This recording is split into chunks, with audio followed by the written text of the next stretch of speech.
अस्सलाम वालेकुम रहमतुल्लाहि व बरकातुहू। आज हमारा जो सबक है वो है गुन्ना किस तरह पर किया जाएगा और गुन्ना क्या है और शद वाला हरफ। क्योंकि हरूफ के हरकत के अतबार से ज़बर ज़ेर पेश हमने पढ़ी है। अब शद और जज़म ये भी हरकत में आते हैं, अभी इस अतबार से हम पढ़ेंगे। तो गुन्ना कहते हैं आवाज़ को नाक में छुपाना, आवाज़ को नाक में ले जाकर निकालना। तो ये पूरे कुरान मजीद में सिर्फ दो हरूफ पर होता है।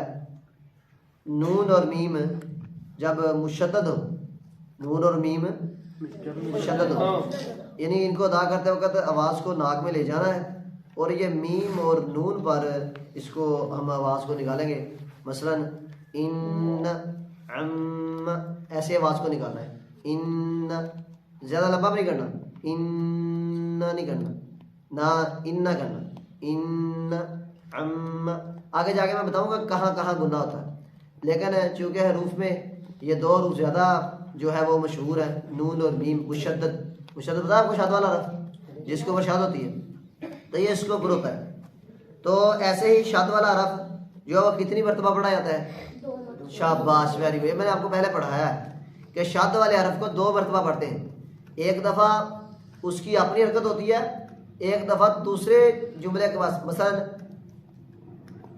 मद्दा, मद्दा, मद्दा असल में था मादादा, तो दाल का दाल में इदगाम हुआ, वो हो गया मद्दा। तो मद एक मिला, मीम को दाल के साथ मिलाया। एक उसकी हरकत होती है अपनी, मद्दा एक अपनी हरकत होती है। मसलन इन्न, ठीक है। तो ये दो रूप है।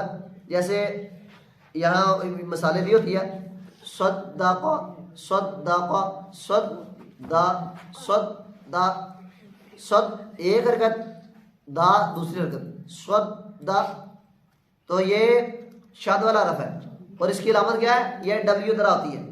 तो ये पूरे कुरान मजीद में सख्ती के साथ पढ़ना है, शद्दा, शद्दा, और ये दो मरतबा पढ़ा जाता है।